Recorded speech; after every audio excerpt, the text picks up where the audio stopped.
the rejection, the perfect morning. Arya stood before the full-length mirror in her childhood bedroom, hardly recognizing the woman staring back at her. The white silk gown hugged her curves perfectly, cascading down to the floor in elegant waves. Tiny crystals were sewn into the bodice, catching the morning light and making her shimmer like starlight. Her dark hair was swept up in an intricate design, with small white roses woven throughout. She looked like a princess from the fairy tales her mother used to read to her. Today was supposed to be the happiest day of her life. Today she would marry Alpha Marcus of the Silver Moon Pack. Today she would become Luna, the second most powerful position in the pack. Today her dreams would finally come true. "You look absolutely beautiful, sweetheart," her mother said from the doorway, tears already forming in her eyes. Elena had been crying on and off all morning, overwhelmed with joy and pride. "Marcus is a lucky man."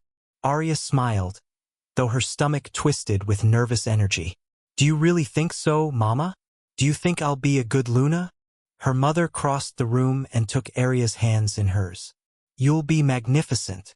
You have a kind heart, a sharp mind, and the strength to lead. That's all any Luna needs." But even as her mother spoke those encouraging words, Arya felt a small seed of doubt in her chest. Her wolf was quiet today, unusually so. Normally, on such an important day, her wolf would be excited, eager, pushing to the surface. But instead, there was only silence. A heavy, uncomfortable silence.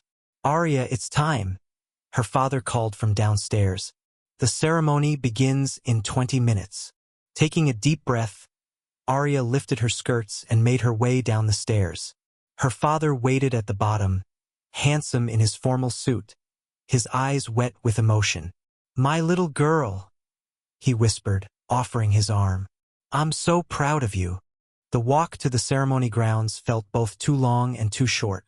Every step brought her closer to Marcus, closer to her future, closer to everything she dreamed of since she was a little girl. The pack had gathered in the sacred clearing, hundreds of wolves from Silvermoon and neighboring territories. They lined the path, smiling and throwing flower petals as she passed. At the end of the aisle stood Marcus, tall, strong, handsome with his golden hair and amber eyes.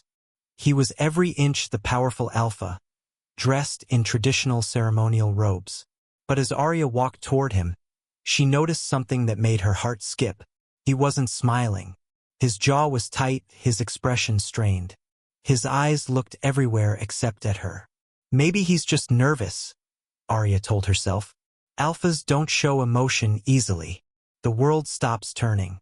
The ceremony elder, a white-haired wolf named Thomas who had served the pack for 60 years, raised his hands to quiet the crowd. "We gather today to witness the union of Alpha Marcus and Arya, to bind them as mates and leaders of the Silver Moon Pack." Arya's father placed her hand in Marcus's. His palm was cold, his grip loose. Her wolf stirred uneasily, a low whine echoing in her mind. Elder Thomas continued with the traditional words, speaking of moon bonds and eternal devotion, of leadership and unity. The crowd listened in reverent silence. This was always the most sacred part, the moment before the Alpha and his chosen mate would speak their vows and complete the bond. "Alpha Marcus," Elder Thomas said, turning to him, "do you take this woman as your mate, your Luna, your partner in all things?" The silence that followed was deafening. Marcus didn't speak. He didn't move. The seconds stretched into an eternity. Arya's hand trembled in his. Around them, confused murmurs began to ripple through the crowd. "Marcus," Arya whispered, her voice barely audible. Finally, Marcus looked at her. His amber eyes were cold, distant, like he was looking at a stranger rather than the woman he was supposed to marry. "I can't do this," he said, loud enough for everyone to hear. The world tilted. Arya felt like the ground had opened beneath her feet. "What?" Marcus pulled his hand away from hers, stepping back. "I can't marry you, Arya. I'm sorry, but this was a mistake." Gasps erupted from the crowd. Arya's parents pushed forward, her father's face red with anger.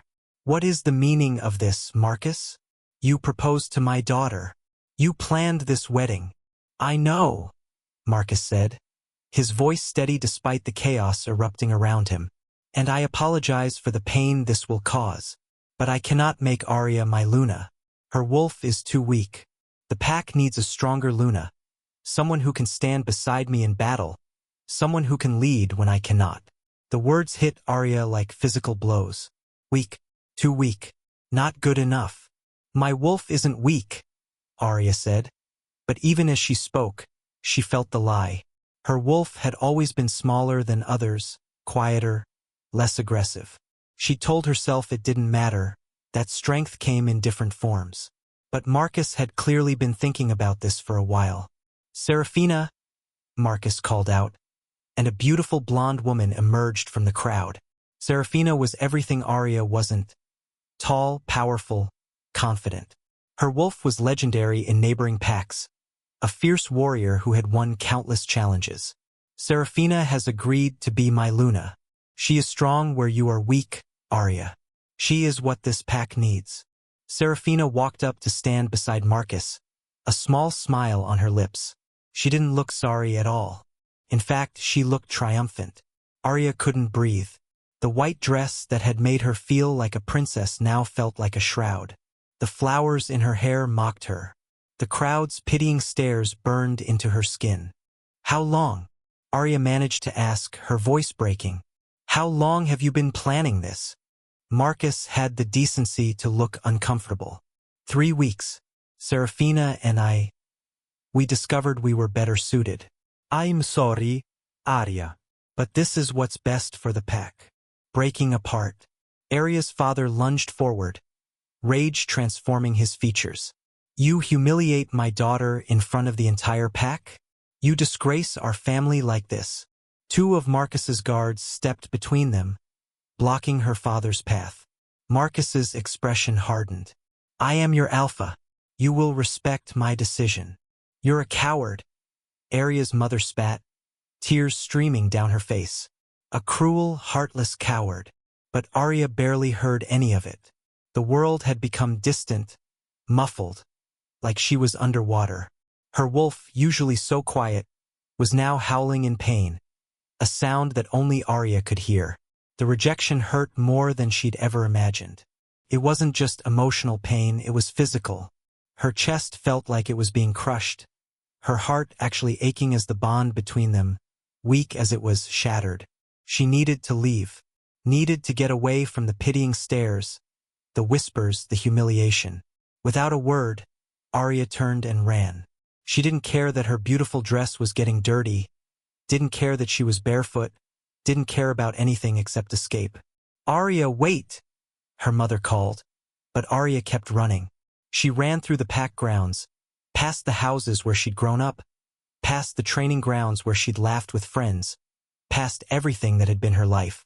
Wolves stepped aside as she passed, some looking sympathetic, others looking relieved. They agreed with Marcus, she realized. They thought she was too weak too. Arya ran until she reached the edge of pack territory, where the manicured grounds gave way to wild forest. She collapsed against a tree, her breath coming in ragged gasps, her whole body shaking. The sobs came then, violent and uncontrollable. Why? She cried out to the empty forest. Why am I not enough? Her wolf whimpered in response, confused and hurt. For the first time in her life, Arya felt truly alone. Not just rejected by her mate, but rejected by her entire identity. If she wasn't strong enough to be Luna, what was she? Who was she? The aftermath. Arya didn't know how long she sat there, crying until she had no tears left. The sun moved across the sky, painting the forest in gold and shadow. Eventually, she heard footsteps approaching. Her mother appeared through the trees, carrying a bag. I thought you might need these, Elena said softly, sitting down beside her daughter. The bag contained clothes, food, and a small amount of money. Everyone is talking about it, aren't they? Arya asked, her voice hoarse. Her mother nodded sadly. The pack is in chaos. Your father challenged Marcus's right to reject you like this, but legally, an alpha can choose any mate he wants. Even at the altar. She paused, choosing her words carefully. Marcus has officially announced Serafina as his Luna. They're completing the bond tonight. The news felt like another blow, but Arya had no tears left. I can't stay here, Mama. I can't watch them together. I can't face the pack knowing they all think I'm too weak. Then don't stay, her mother said simply. Leave, Arya. Find your own path. You're stronger than Marcus thinks. Stronger than you know. I believe that with all my heart. But where would I go? I've never been outside Silvermoon territory. There are other packs. Rogues who live free. The world is bigger than this place. Elena pulled her daughter close. You saved my life when I was sick 3 years ago. You spent nights researching healing herbs. You never gave up even when the pack healer said there was no hope. That's not weakness, Arya. That's strength of a different kind. Arya wanted to believe her mother, but the pain was too fresh, too raw. They sat together until the sun began to set. Finally, Arya stood, her decision made. I'm leaving tonight. Don't tell anyone where I've gone. We'll tell them you went to stay with your aunt in the Northern Territories, her mother said. That should give you time to get far away. She pressed the bag into Arya's hands and hugged her tightly. Promise me you'll survive this. Promise me you'll find your strength. I promise to try, Arya whispered. Into the darkness. That night, under the cover of darkness, Arya left the only home she'd ever known. She'd changed out of the wedding dress. She couldn't bear to look at it anymore, and into simple traveling clothes. Each step away from Silvermoon territory felt like cutting away a piece of herself, but she kept moving forward. Behind her, she could hear the sounds of celebration. Marcus and Serafina's bonding ceremony. The pack was feasting and dancing, celebrating their new Luna. No one would miss Arya. She was already forgotten. The forest grew denser as she traveled, the path less clear. She'd never been in the wild forest before, had always stayed within the safe boundaries of Packland. Now every shadow seemed threatening, every sound potentially dangerous. Rogues were said to live out here, wolves without packs, many of them violent and unstable. Arya knew she was taking a huge risk, but staying in Silvermoon would have killed her spirit even more surely than any rogue might kill her body. Hours passed. Arya's feet ached, her body exhausted from emotional and physical strain. She needed to rest, but she wanted to get as far from Silvermoon as possible before stopping. Just a little farther, she told herself. Just a little more. She didn't see the route in the darkness. Her foot caught and she fell hard, crying out as pain shot through her ankle. She tried to stand but collapsed immediately. The ankle was badly twisted, maybe broken. Perfect, Arya said bitterly. Alone in the dark forest with an injured ankle. Just perfect. That's when she heard the growl. 3 wolves emerged from the shadows, their eyes gleaming in the moonlight. Rogues. They circled her slowly, predators assessing easy prey. Arya's wolf stirred, ready to fight despite their weak state. But what could they do against 3 full-grown rogues? Well, one of them said, shifting to human form. He was a large man with scars covering his arms. What do we have here? A lost little pack wolf? All alone. Stay back, Arya warned, trying to sound brave despite her terror. The rogues laughed. Or what? You'll cry at us? We can smell your fear, little wolf. We can smell that you're weak. The word weak triggered something in Arya. Rage flooded through her, hot and powerful. She'd been called weak all day, rejected for being weak, dismissed and humiliated because of weakness. Something inside her snapped. I said, stay back. The command came out with a force Arya didn't know she possessed. All 3 rogues froze, their bodies going rigid against their will. For a moment, everyone was shocked. Arya most of all. She'd just used an alpha command, something that should have been impossible for her. Only alphas could compel other wolves like that. The moment passed and the rogues shook off the command, but they looked at Arya with new wariness. What are you? The scarred one demanded. Before Arya could answer, before the rogues could attack, a new voice cut through the night. That's enough. An old woman stepped into the clearing, seemingly appearing from nowhere. She was tiny, barely 5 feet tall, with long white hair and eyes that sparkled with intelligence.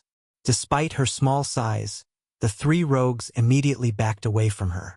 "Grandmother," the scarred rogue said respectfully, bowing his head. "This one is under my protection now," the old woman said, her voice carrying undeniable authority. "Return to camp and tell the others." The rogues didn't argue. They shifted back to wolf form and disappeared into the trees. The old woman turned to Arya, studying her with those sharp eyes. "Interesting. Very interesting indeed. Who are you?" Arya managed to ask.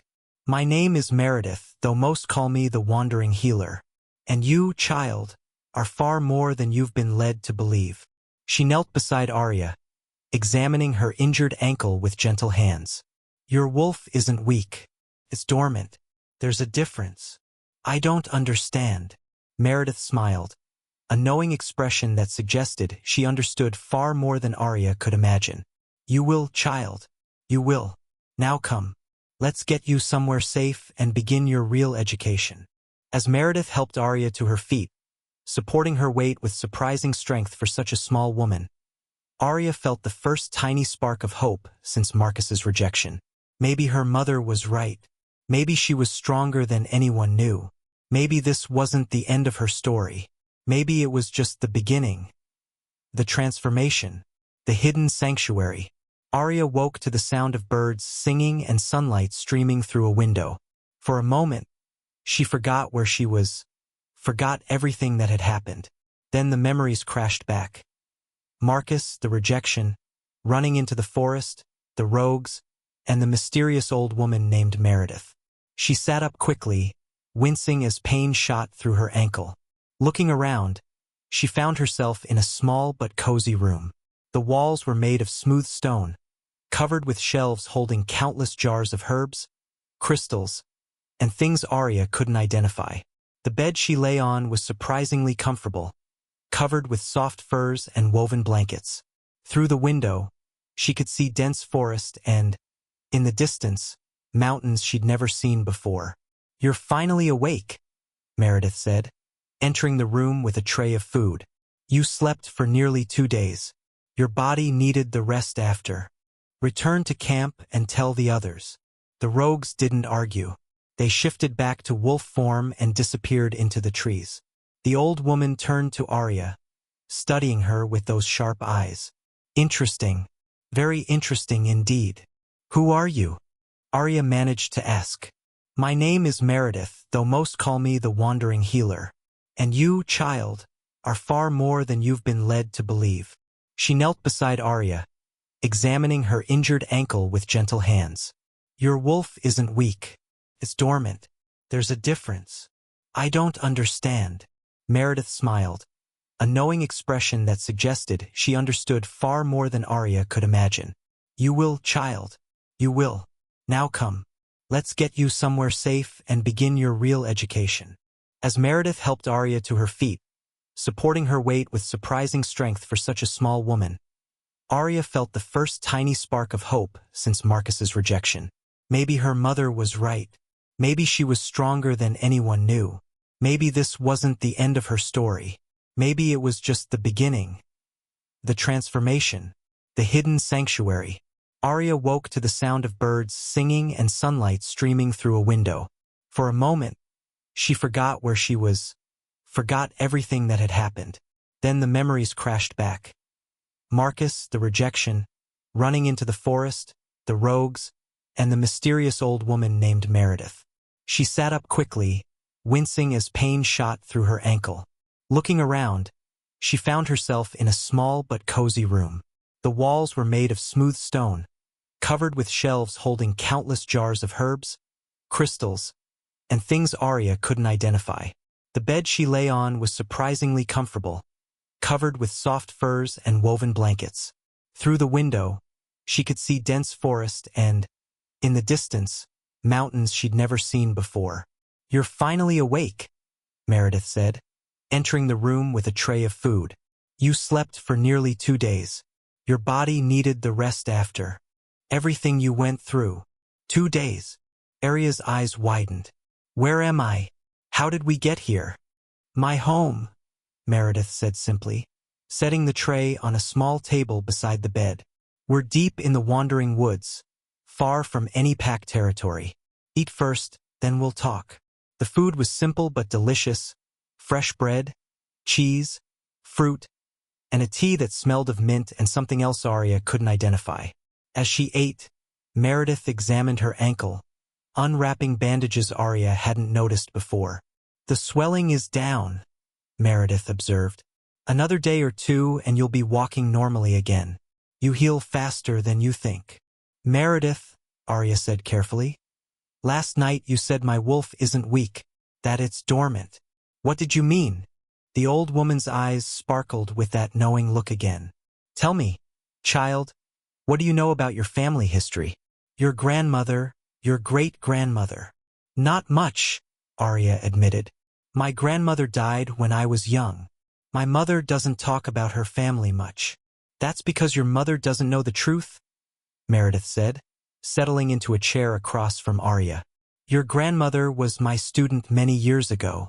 She came from an ancient bloodline, one of the original wolf families.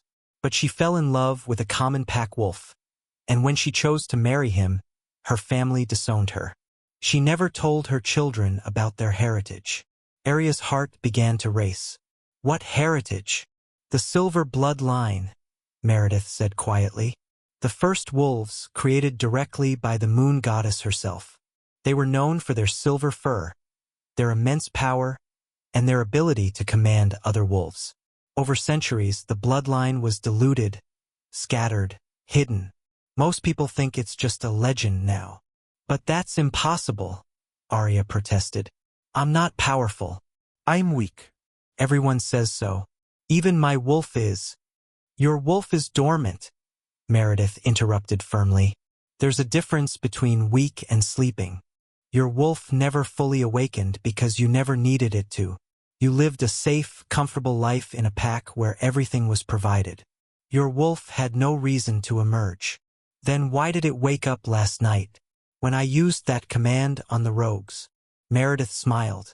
Because for the first time in your life you felt true rage, true need, true desperation. Your wolf responded to your emotions, gave you a taste of what you could become. But it was just a taste, child. Your real power is still locked away, waiting. Arya's mind spun with this information. Could it be true? Could she really be descended from ancient, powerful wolves? How do I unlock it?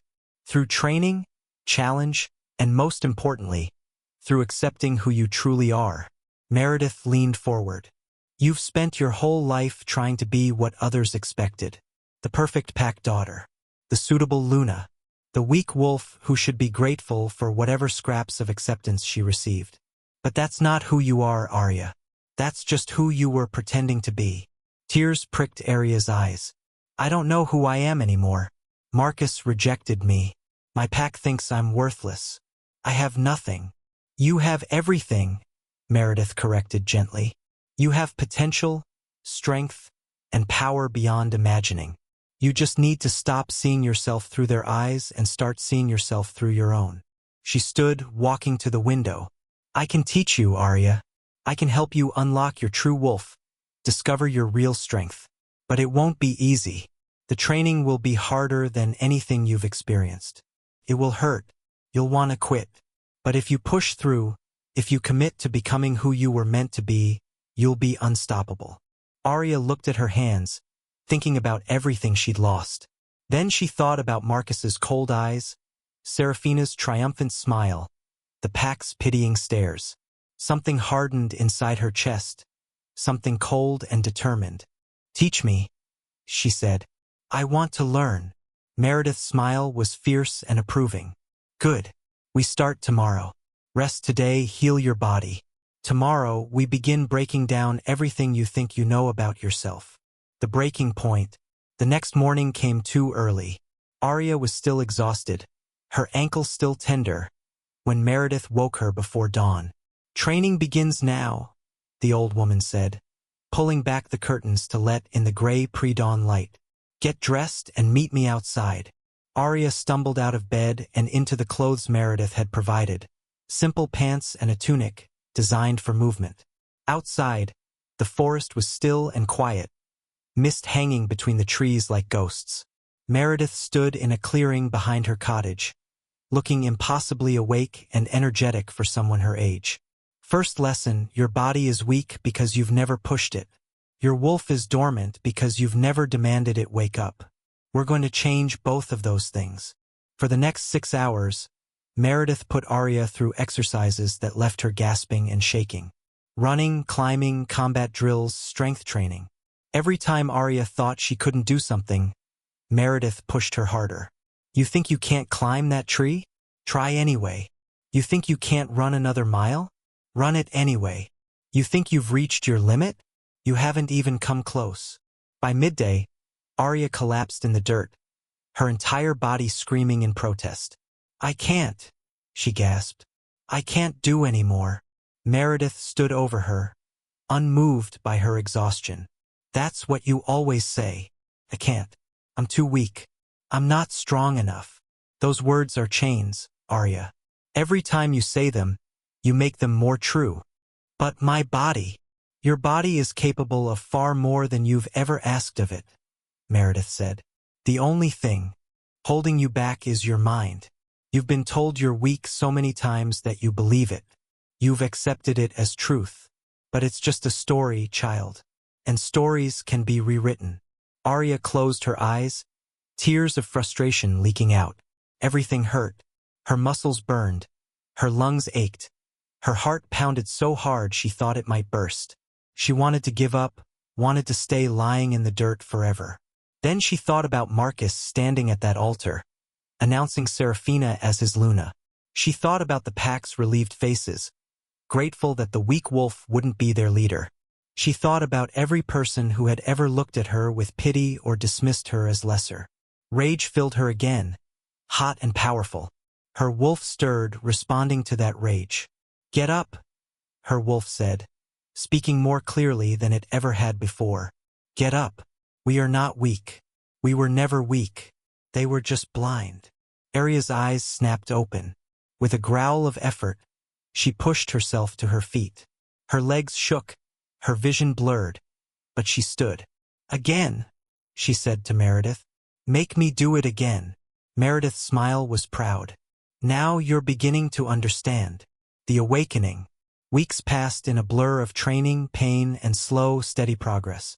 Arya's body changed, becoming leaner and stronger. Muscles developed where there had been only softness before. Her reflexes sharpened. Her senses grew more acute. But the physical changes were nothing compared to what was happening inside. Her wolf was waking up. It started small, flashes of silver in her eyes when she was angry, a growl that made even Meredith's rogue friends step back nervously. But as the training intensified, as Arya pushed past limit after limit, her wolf grew stronger. One evening, 2 months after arriving at Meredith's cottage, something finally broke through. Arya was sparring with one of the rogues, a large man named Drake who had initially been one of the 3 who cornered her that first night. He'd since become something of a reluctant training partner, though he still didn't believe Arya had any real power. They circled each other in the clearing, both in human form but using wolf instincts to predict movements. Drake lunged and Arya dodged, but not fast enough. His fist caught her shoulder, spinning her around. Still too slow, he taunted. A weak pack wolf playing at being strong. The word weak hit Arya like a physical blow. Not because it hurt, because it was a lie. She wasn't weak anymore. She knew that now, felt it in every fiber of her being. But Drake couldn't see it. No one could see it because she hadn't shown them her wolf yet. You want to see strength? Arya said, her voice changing, deepening. Fine. I'll show you. Power surged through her body, more intense than anything she'd experienced before. Her bones began to shift, but not into her old wolf form. This was different, bigger, stronger, pure energy coursing through her veins like liquid fire. When the shift completed, Drake stumbled backward, his eyes wide with shock. Arya's new wolf form was magnificent. Her fur was pure silver, shimmering in the fading sunlight like moonlight made solid. She was larger than any normal she-wolf, nearly the size of an alpha. Her eyes glowed with an otherworldly light, and power radiated from her in waves that made the other rogues in camp drop to their knees instinctively.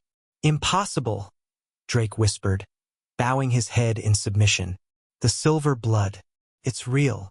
Meredith stood at the edge of the clearing, tears streaming down her weathered face. "Yes," she said softly. "Finally. She's awakened." Arya shifted back to human form, staring at her hands in wonder. She felt different. Not just physically, but fundamentally changed. The girl who had been rejected at the altar was gone. In her place stood someone new, someone powerful, someone who would never again accept being called weak. "How do you feel?" Meredith asked. "Like myself," Arya said, and it was true. For the first time in her life, she felt complete. "Like I've been sleeping my whole life and finally woke up." "Good," Meredith said, "because your real training starts now. Building an army." Word spread quickly through the rogue community about the Silver Wolf. Rogues came from all over the wandering woods to see if the legends were true.